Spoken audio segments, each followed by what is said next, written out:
Welcome to One Sharp Sword, cutting through to what matters most. I'm your host, Dr. P, Dr. Wayne Pernell, the Exponential Success Coach and President of Dynamic Leader Incorporated. Today, I have a super special guest. He bounces. When I say that, I mean he's resilient. He's been in all kinds of fields. He's been an executive in the finance arena and found a few things out about that. And I'm going to let him tell his story. The key here is that we're going to be talking about how failure and rejection can really become the foundations for amazing success. And so without going further into that, from me, I'm going to introduce Chad Hufford. Chad, welcome to One Sharp Sword. Dr. P, thank you very much for having me. It's a pleasure being here. It is a pleasure having you. So you didn't wake up one day and go, I'm going to be a great failure. Boy, do I look forward to being rejected. So let's talk about your climb and then the decline and where you are now. Can we do that? Like, where'd you start out? I know you're in Alaska as I speak with you. Yes. And so, did you start in Alaska? Like, did you grow up there? Yeah, born and raised in Anchorage, Alaska. My wife is as well. So both Alaska-born kids didn't meet until our 20s. Had a lot of mutual friends and acquaintances. It's a small community up here, but as you kind of alluded to already, I have a very indirect path to where I am today. So right now, I run a wealth management firm, Veritas Wealth Management. We do financial planning, primarily investment management and retirement planning, helping people make sure they don't run out of money or purpose in retirement. But I have a degree in biochemistry. I have a background in athletic training and very, very heavy coaching background as well. And as sure as we'll get into, the iterations of how those things blended together, and I kind of bumped around a little bit. I've been doing what I'm doing now for 16 years. So I founded this back in 2007, but as you allude to, a very indirect path to get here. It's that's the good news, actually. By having you on and others with stories of, wow, it was really roundabout. It actually gives permission to people to recognize that the path to success is never straight. It's never, here, go from A to B. It's usually, A, and then you wander a bit. And, you said a great statement about you help people now with their financial security, but also to continue to live into their purpose. And, you've got to be in your purpose as you do this. So that's really, to my mind, that's the definition of success. Like, I get to live into my purpose every single day. Awesome. Part of the wandering is finding that purpose. So you started this, but before that, you were biochemistry, finance, athletics, somewhere in the middle. Yes. Talk about that. Like, how'd you get into biochem and what'd you do with that? Sure. Do you think you wanted to be an MD? So before I jump into that, I just want to say something real quick about this indirect path, because you touched on something that's so crucial, especially when it talks about failure and setbacks. And I think a lot of people have two unhealthy views of optimism. So there's one unhealthy view that that optimism is just sticking your head in the sand, it's ignoring everything, and you smell poop and pretend it's roses, right? And then there's the other side where, so that's kind of the skeptics. Then the other side who thinks, no, you should think optimism is every day gets better and every step brings you higher and it's great and wonderful. And I think in a lot of ways, optimism, we want it to be like a staircase, Dr. P. We want it to be every step brings us a little higher. But that's not what true optimism looks like in life. Life is bumpy. Like you said, it's an indirect path. And we're here in Alaska where there's mountains all around us. So I think a healthy view of our life is more like a mountain range. There's going to be valleys, there's going to be storms, and sometimes you have to cross over a valley before you can keep climbing. And a lot of folks get stuck in that valley and think, well, I must be on the completely wrong path or something like that. But I think optimism isn't every single day gets better, but knowing that something will be better in the future, but there's going to be some trials and tribulations in the meantime. I think that's huge. The idea that every day could be better, but every day won't necessarily be better. Yet there is a better in the future. And there's not always a timeline for that. Exactly. In fact, one of the things that I've learned on my path is that when you set a really hard and fast timeline to your success, you're actually living in a lack mentality. It's not abundant. And you then therefore cut off other possibilities for yourself. This must happen by this day means you're missing out. Right. Yes. And if you live your life from I'm missing out, you are missing out. And you set yourself up for that. So allowing yourself the opportunity to learn, to grow, to learn some more, you know. Well, and that mindset right there was so critical to my pathway because it's important to have goals. I think it's important for people to have a destination that they're working towards. It keeps us on track, but we also need to have those goals fluid. And, my wife and I, we built a house a few years ago. And even though we had a blueprint that was guiding us towards a very specific design, that design evolved. And our blueprint then was revised throughout the process. So even though we had a very specific set of instructions based on a measurable objective, both of those things were fluid through the process. And to your earlier question, Dr. P, about what are you doing running a financial firm with a biochemistry degree? I mean, it kind of lends itself that same, it's the same idea. So I went to school to be a hotshot surgeon. That's what I thought my calling was. And I'm fascinated with medicine. I still nerd out on it today, but I got my degree in biochemistry. I was building up my resume for medical school. I was getting medical school professors to write me letters of recommendation. Like everything was just lining up perfect. And then I met the woman who is now my wife, and I realized she did not want a surgeon as much as she wanted a husband. And she wanted she wanted a partner, somebody to do life with. She wanted a family. She did not have the same upbringing I did. And stability was super important because she didn't have that growing up. So I knew myself well enough to know that I would struggle balancing the life of a surgeon and a family life. And there's people out there that do a tremendous job balancing that. But we work with a lot of surgeons who do. I just know my own personality, and I doubted my ability to be an excellent husband and father and be an excellent surgeon. So I took some time off. I was rethinking some things. And I had to hold that goal loosely. And I also had to look at the pathway that got me there and not think of it as, if I don't become a surgeon, is that all sunk cost? And really looking at how can I leverage those experiences to what I'm trying to build towards the future. And I spent some time doing some athletic training, worked with some Olympic athletes, working with some military. I worked with airborne, helping those guys to prepare for deployment. Not wanting to do that long term, but it was something that I could monetize fairly quickly and something I had a strong background in. And it was this idea of coaching people. And then I had this in the background in biochemistry, which essentially is just taking a lot of different variables and making sense of them. And I realized those two elements fit themselves very, very well into financial planning, where you're taking a wide range of variables, a lot of moving parts and pieces, and trying to get them to fit into one meaningful puzzle, one meaningful picture.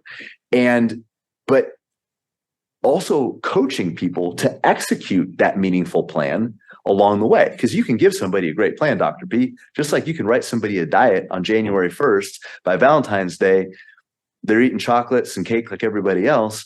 So coaching people, getting people to identify what they want in the long term and make the necessary sacrifices in the short term. I was able to bring the elements of both of those backgrounds into the world of finance. And to your point about failure, helping people overcome those setbacks, because setbacks, they're not just a part of the process. They're a critical part of success. That's great. So this is huge because it has to do with direction. It has to do with, I mentioned at the opening of the show that I am the president of Dynamic Leader. And one of the brands of Dynamic Leader is exponential success. You don't get exponential success just by wishing it. You take steps towards it. It's sort of like an athlete doesn't become an athlete by saying, okay, I did 10 reps, so I should be strong enough now. I ran the track once. That's probably good. I should be fast. Enter me. It takes building and building and building. And then at some point, you've got this foundation from which you actually leap. I use the analogy of boiling water, right? Water at 211 degrees Fahrenheit is really hot. And it took a degree by degree to get there. Water at 212 is boiling. And the difference is only 1 degree, but it's at the right place that 1 degree is added. So, for you, it's a matter of you capture, where do people want to be? What have they done to this point? So you're actually doing a skill set assessment. What have they done to this point, right? And what got them here? And then you're coaching on what do they need for the next steps based on what they said they want.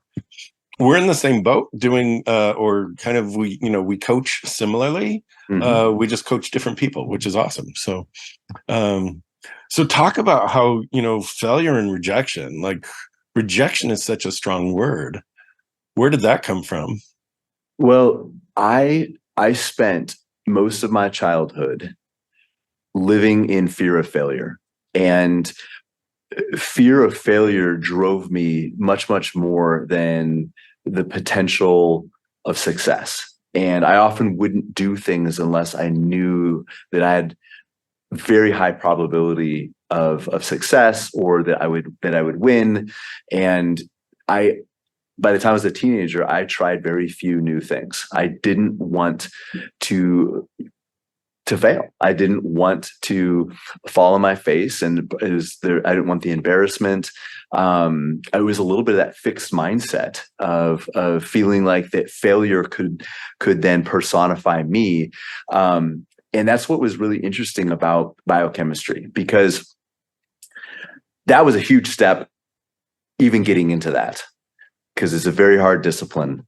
But what I realized in biochemistry is, as you know, with your you run thousands and thousands of experiments, and you have a hypothesis, you have an outcome that you're hoping for and that you expect, but you're only holding that loosely, because when you're running an experiment, what you're looking for is, what can you learn from the process? And yeah, you have an outcome that you're hoping for, but you're not married to the outcome as much as you are diving in, and you're a student of the process. And what I realized is the only difference between what we call failure and an experiment is your willingness to learn from it going in. And it took me a long time to wrap my head around that. But had I not had that mindset shift, I would not be in this business, because I started my financial planning firm in 2007, Dr. P, when the world was melting down to the financial meltdown. What a great time to start a financial biz, right before the big crash. That's awesome. 2 weeks before the peak of the market, or sorry, 2 weeks after the peak of the market is when I got licensed. So we were 2 weeks into the biggest financial crash since the Great Depression. I had a degree in biochemistry, no formal financial background, a daughter on the way, and a worldwide recession. Terrible timing. And what I was essentially doing was jumping out of the bushes at people and saying, "Hey, Dr. P, you don't know me, you've never met me, but how would you like to entrust your family's financial future to me?" You can imagine I met with mostly rejection for a long, long time. And it felt very personal. And I had to learn to depersonalize that. But I also had to do is measure success differently. And when I started, I measured success by the amount of appointments I was able to make, by the amount of clients I was able to take on. I had to start measuring success by inputs and not by outcomes. And what I mean by that is the input was, how many people could I talk to? How many people could I introduce myself to and explain my value and offer my services? The outcome was whether they made an appointment or whether they became a client. But I really couldn't control that piece. I could only control how many people was I going to start a conversation with. So I started measuring inputs, not outcomes. Now, obviously, those two were connected. The input leveraged the outcome, but I focused on what I could control instead of focusing what I could not control. So success became, how many people can I reach out to in a day? How many people can I jump out of the bushes at and offer my value and share my story? And it was completely freeing because the rejection still stung, but it didn't feel like failure anymore. In fact, I realized that every quote unquote failure, every no, was one step closer to the next yes. That's so important. All right. So I want to go over some things that I wrote down. Just a few key things. The willingness to learn, right? Mm-hmm. Exploration, experimentation. When, my doctorate's in clinical psychology, which meant that I had to do a research, an original research piece and go before a panel and defend it. And research needs to be what they call a null hypothesis, right? It's like, yeah, I have hopes for how this turns out. I have expectations for how this turns out. And if it turns out different, that's going to be amazing, right? It's what are we going to learn from it? And as it turned out, my dissertation specifically, I was going in looking at one thing and came out with basis for additional research because the outcome was so different from what I thought. And that's a story for another program. The point is there's a willingness to learn. And from there, it's like, that's not failure. That's exciting. My research panel was so, dissertation panel, they were so excited by it. By that time, I was like so done writing. It's like, I'll never write again. 5 books later, etc. Anyway, so failure is about learning. It's not failure per se. Willingness to learn.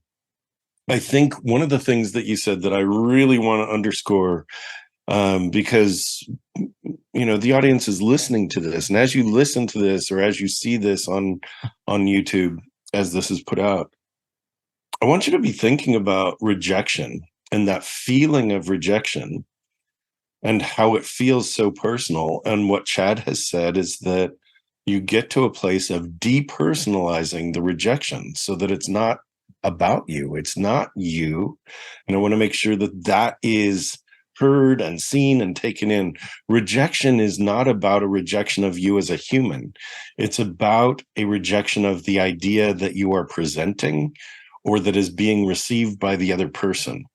They don't like the idea, or that it's not a fit for them at this time. It doesn't mean it's not a fit for them at a later time. So it's not about you as a human unless you're being really slimy about the way you're approaching. Right? It's like, here's an idea. Does this resonate for you? Yes. And if the idea doesn't resonate, okay, right? It's okay. And that way, I really want to make sure that every audience member gets this permission to be more of themselves, because you won't resonate with everybody and your ideas won't resonate with everybody.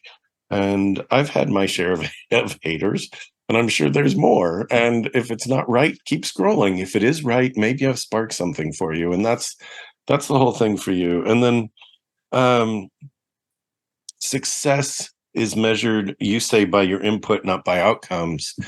Ultimately, it's outcomes because that's success. That said, what you run, funny enough, in a financial uh, uh, organization, your own, is a numbers game, right? Mhm. Enough reach out gives you a percentage of conversions, right? So Exactly. enough reach out gives you a percentage of conversions. So if you're not converting to enough yeses, there has to be either a different approach to your reach out and or a different number of reach outs. So just wanted to kind of throw all that out there as a summary to where we are at this point in our conversation. Well, and what you said is critical because a lot of times we try to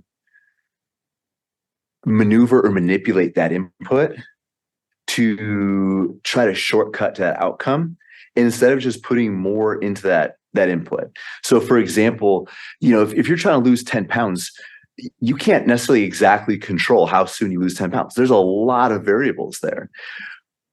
And but we can control the input, and the input could be I'm going to wake up every morning and go to the gym for 20 minutes, or I'm going to run for 20 minutes, or I'm going to not eat after 6 p.m. or something like that. But you get people that they're trying to figure out, well, if there's a fancier treadmill or a better exercise bike or something like that, they try to maneuver the input. Well, if you go to the gym for 5 days a week instead of 2, and we just ramp up the input, you're going to have a better outcome. Is it going to be equal on a day-to-day 1-to-1 ratio? No, but over time, if you ramp up the input, you're going to have more of the outcome that you're looking for. That's great. And then, from being in athletics, what's sustainable and not. Because it's like, hey, I could go to the gym, 6 hours a day. I would get an outcome, and I would get this outcome that's amazing within about 10 days. If I went to a gym 6 hours a day and was seriously working my behind off, I'd have easily within 10 days, I'd have an amazing outcome. For me, that's not a sustainable schedule. Um, there were many TV shows that showed like, hey, get in, we're gonna come to our camp, we're gonna, right. And a lot of people have bounced back from that quote unquote ideal space. So on the path of success, part of what you have learned, I'm certain, is what's a sustainable habit? What is it that you can do for yourself, for your family, for your legacy at this point every single day? Do you want to talk a little bit about that? What you touched on is something I talk about a lot: sustainability over optimization. And too often people are overly focused on optimizing a process before they standardize it. And it could be in relationships, it could be in health, it can be in a business, it could be building wealth. All these things are long-term processes. And to your point about the gym, if I haven't worked out in 20 years and I'm going to start going in and doing Navy SEAL workouts, it's not going to last very long. I'm going to be miserable. I'm going to be injured. It's not sustainable. Whereas somebody that goes and says, I haven't worked out in 20 years, I'm going to walk on a treadmill for 10 minutes, or I'm going to walk down to the end of the block. Is that going to make a huge impact on their health? No, but it starts creating a habit they can build from. It's sustainable. So if somebody comes into our office and we look at their long-term goals and we figure, okay, they need to save an extra $1,000 a month in order to hit their goals. And this kind of goes back to, they're not always rejecting you, or they're often not, they're rejecting your idea.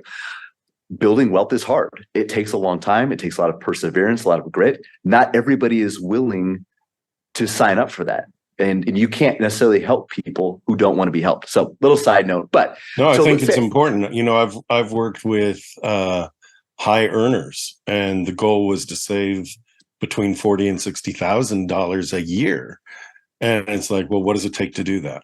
Right. Well, oh my gosh, I've never saved that much in a given year. So, when you're saying, can you save $1,000 a month? What you're saying is, can you save $250 a day, a week, which breaks down to, less than, I mean, you know where I'm going with this, right? So, Yeah. Yeah. Can you break it down into bite-sized pieces that don't make you choke, but also it's starting slow enough that you can build up that endurance. Somebody who's never run before, they're not going to start out training for a marathon by running 26 miles. They might start with 3 miles or walking 2 miles or whatever. yeah, You start with where you are and you start creating those good habits. Because the problem with human beings, when we start out of the blocks too fast, using a sprinting metaphor, yeah, we don't slow down, we quit. So when the diet is too hard to stick to, we don't scale it back, we quit. When the workouts are making us too sore, we don't scale it back, we quit. When saving $1,000 a month is too intense, we don't cut back to 500 and do that for a while and build a new baseline, we quit. So coming up with a plan that is sustainable is much better than optimal, because there's another side to this. The evil twin is not burnout, it's that people never start because they're trying to figure out what is the perfect spouse, what is the perfect business plan, what is the perfect diet, what is the perfect exercise routine, what's the perfect mutual fund. Perfect doesn't exist. Perfect rides in a chariot being run by unicorns. Like, it's just not out there. So if we're waiting our whole life on the sidelines for perfect to show up, we're going to be there for a while. But if we can take good and execute that consistently and relentlessly over months and years, that's where success comes from. You know you are bigger than the life you are leading. It really is time to attend to that thing you've wanted to do or have, but you've been putting off.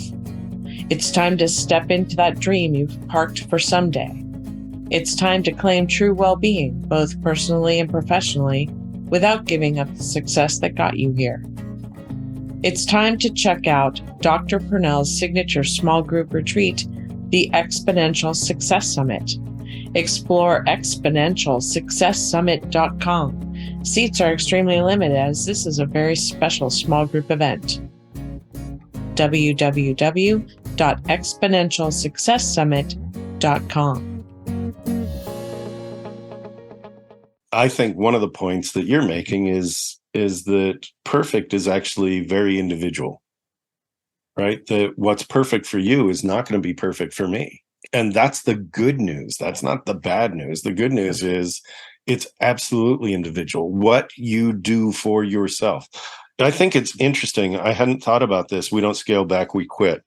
Can I not save $33 or $34 a day? And that's how I get to my $1,000 a month.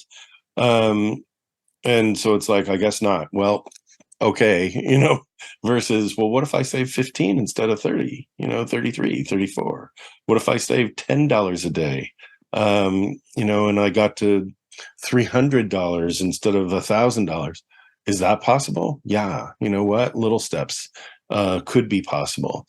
When I was first, many years ago, when I was first starting out in my own savings, I would go through the money in my pocket and I would take $10 and I'd put it in a jar. And at the end of the month, it's like, wow, I have $300. Like, what am I going to do with this extra money? It's like, right. And so to learn to put that into savings and to help that grow. And I mean, but that was many years ago. And it does create a habit.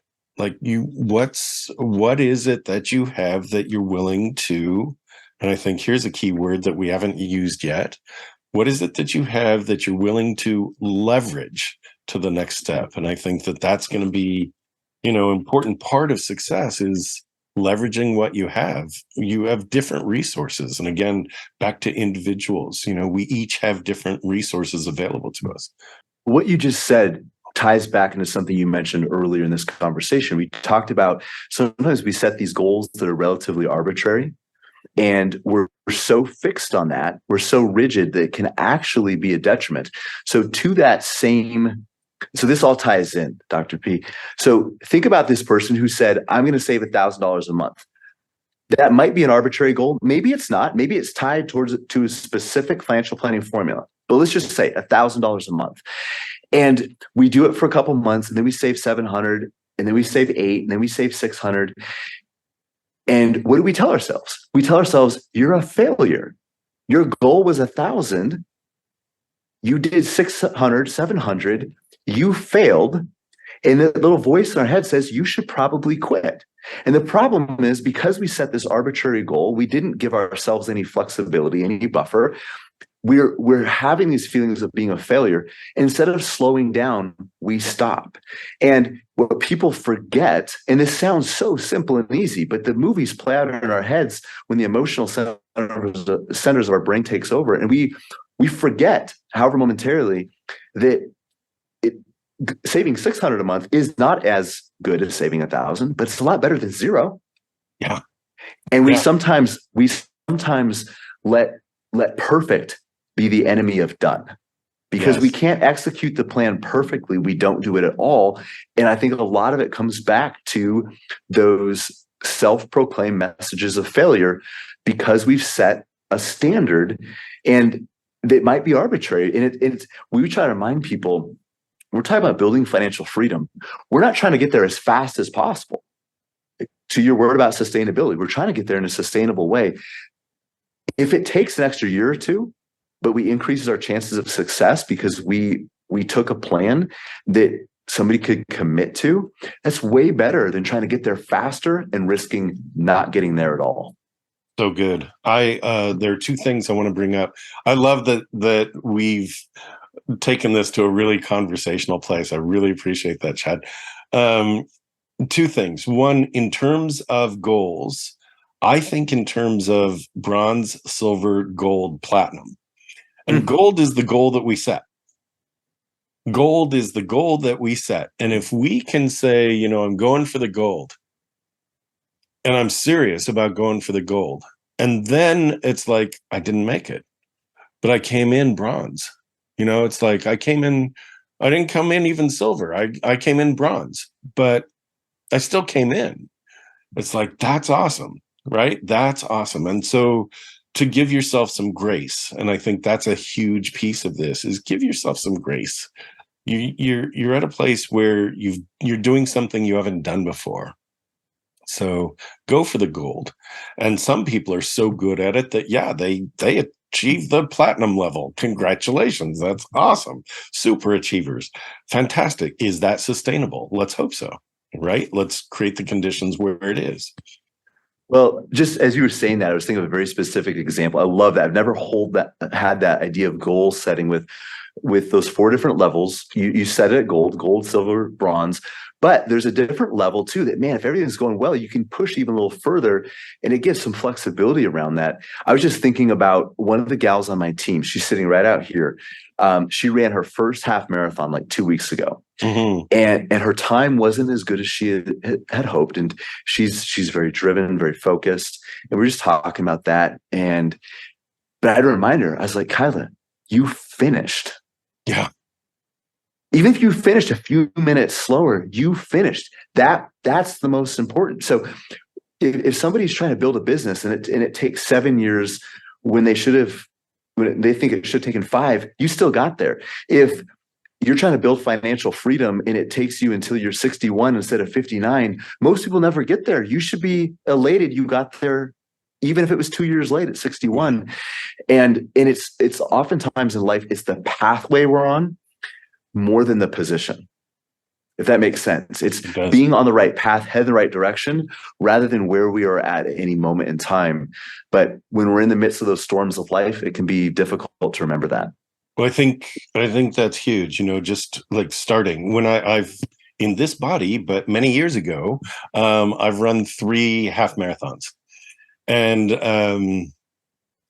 the first one was, let's see how I do. Let's just see how I do. I know what my average is based on the training I was doing to get there. And, a half marathon is 13.2 miles. And so I was training, 9 miles a day, 10 miles a day.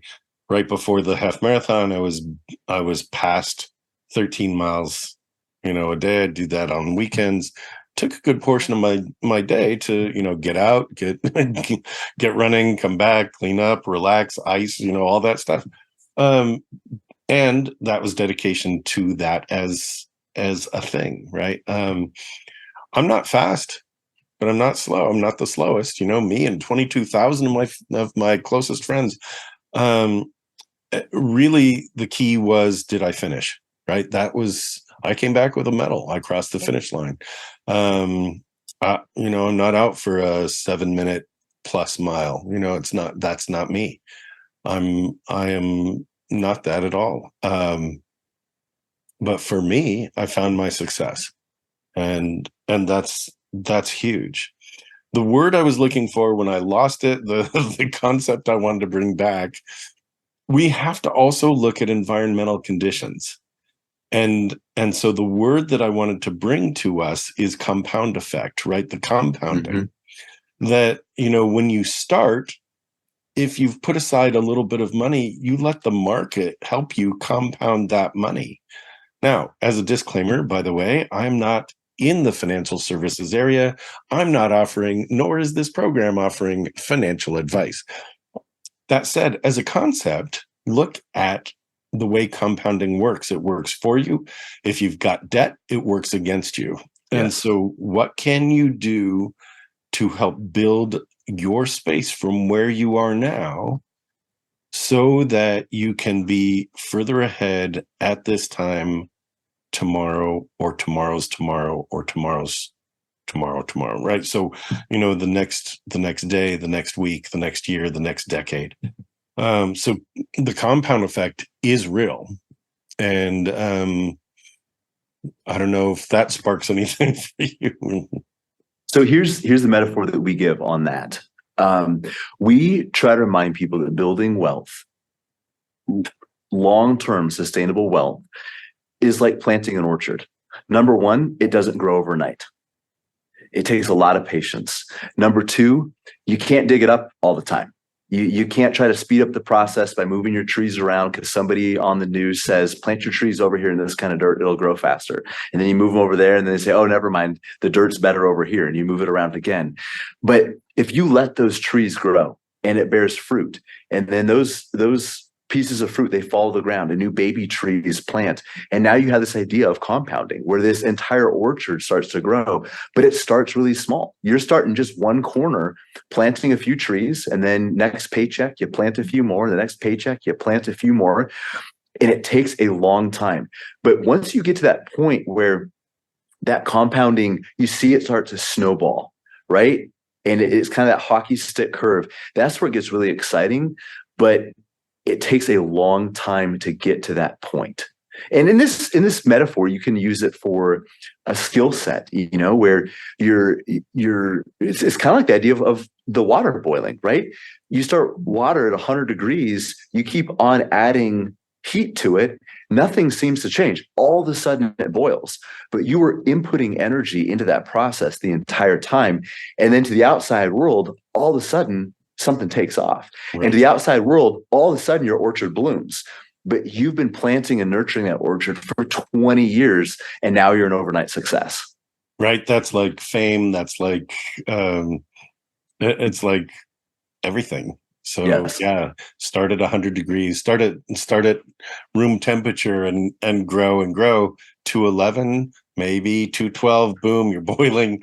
And it's like, where's that steam coming from? Dang, and it's great. Like, and you do talk about it taking a long time. I want to bounce that back to you because long is relative, right? That it's like a long time. It could be, when I'm talking with my kids who are adults at this point, I talk with them about start now. And, it will seem like no time at all before your savings are actually going to be actually at a pretty good place. So, and that's because a long time, it's like life goes, time goes, right? We're on this path, and And so the trick is, it's back to consistency. Can you be Yes. consistent and allow that to happen alongside of the activities that you're doing that keep you happy, right? So it's not like, oh, I've got to, yes, you're planting an orchard, but you're not toiling in the orchard. You're not the one. You don't have to worry about all of it. It's kind of like a set it and forget it kind of orchard. As long as you're watering it and fertilizing it and, pulling the weeds every so often, it's going to be okay. Well, and that's what people forget sometimes is if they can, especially when it comes to saving for the future, you can automate that. You can have money taken out of your 401k. And it hurts a little bit at the beginning, but pretty soon it becomes a habit. And that's the beauty of automating good habits, is because you don't have to wrestle with that decision anymore. And then it doesn't seem like it's taking quite as long, because it's just a part. You're not waking up every day saying, okay, how am I going to find that money to plant in my orchard? It comes out of your 401k. It's automated. It's a habit. It becomes part of your normal routine. And it takes some of that decision fatigue out of it. But there's a lot of folks who worry about things they don't need to, and they try to speed up the process. And you're right. I think long is relative, but it's people that are successful aren't necessarily doing things different from everybody else. They're just doing consistently what a lot of people are doing occasionally. And if somebody's waking up every 2 weeks and saying, should I fund my retirement account? They have to make that decision 26 times a year, every single year. If somebody starts a new job and saying, like, I'm going to put 15% of my income into my 401k, they make that decision once. And now they're doing consistently what most people are only doing occasionally. I'm glad you used that number. It's the number that I kind of personally have advised my kids. I'm not offering advice to anybody else. It's just, that's a personal anecdote that 15% seems to be the number at which that's pre-tax, right? So again, it's like what you're taxed on goes down, so what you get to keep goes up, and then that compounds, because sometimes there's free money from your employer. And you don't want to let that go. Like, someone's offering you free money, you want to be able to say thank you, and that's cool. Let me ask you this. You don't have to name names. Just think about your biggest success, like in the people you've coached, the people in your financial guidance, under your guidance, and it's like somebody came in, they were confused, they learned all the magic that you have to offer them, and now what, right? So, and this is Anchorage, Alaska, right? So the economy is very different there than the rest of the country in the United States and the rest of the world, really, as well. So just kind of keep that in mind for my listeners as you're listening to the story, that Anchorage is not like this booming place. It's a place that it's got a stable economy, but it's not like a big San Francisco. It's not a big metropolitan area. No. Yeah. So just to put that in context, Alaska has less than one person per every square mile. Less than one person per every square mile. The story I'm going to tell you. No, I'm kidding. Quite a few. We actually, I haven't seen one in a while, but we live in a place that's a little bit outside of Anchorage, so we get to see them quite often. But one of my favorite stories is it takes place up in North Pole. There is a North Pole, Alaska, just south of Fairbanks, and this was in 2009. So we're in the throes of the recession, and I was sitting down with a couple who had experienced, they lost their son-in-law in a tragic car accident, had experienced several huge setbacks, and he was working in the oil field. So you're talking about an incredibly volatile industry in an incredibly volatile time. And we were talking about doing hard things, and this idea about about sacrificing a little in the present so you could have something much more in the future. But it was giving up that temporary comfort for long-term security. And we sat down and we were talking about these different things, and he was afraid to invest. He'd been burned in the past. What he had done was more gambling than speculating, but somebody told him it was investing, and he didn't want to have anything to do with it. We had a few conversations. We're sitting there, though.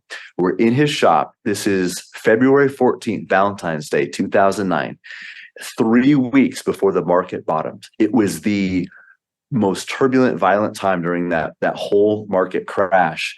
And they took a huge chunk of cash and wrote a check right then and there. And we put it in growth-oriented investments, which are inherently volatile. And he did a very difficult thing at an incredibly opportune time, but it was extremely scary. And looking back on it now, he's like, oh my goodness, can we do that? We were geniuses. Like, we weren't geniuses. We did what was necessary under very difficult circumstances. That's why it paid off so well. And it wasn't that there wasn't fear, but it was stepping forward towards that long-term vision in spite of fear, and with a plan and with a process. And that's what made him so successful. This is awesome. So a couple of things. You use the word sacrifice. I like to think in terms of, you have to let go of the things that are holding you back. And that could be old habits. So I don't think in terms of sacrifice. I think in terms of cutting loose the things that aren't letting me soar. You know, if I'm being held in place by an anchor, I want to cut loose from that anchor, right? I want to be able to go, and I can't do that. So I'm going to cut loose of the things that are holding me back. And when I think of the brighter picture, that's not a sacrifice to let that go. So is it, and it's funny because you're talking about sacrificing comfort. We are often comfortable in our misery. It's what we know. Darn it, this is the way it goes. And those people are so lucky and all that stuff. You can be one of those lucky people if you stop thinking that way. And thinking that way is part of your comfort. And so that's the challenge that I give to my clients. Stop it. That's lack thinking. Let go of that and think about how abundant the world is, right? So the universe, really, to be in this space of what's available to you. Pretty much everything. And then you talk in terms of, it was quite volatile. It was a volatile investment. I want my audience to think in terms of, what is your level of tolerance for risk? Because when you speak with a financial advisor, they're going to ask you risk tolerance. Are you okay in terms of a market going up and going down and going up and going down? And if you've been following crypto for any time, you're making profit. Oh, it's good. It's like a beautiful roller coaster.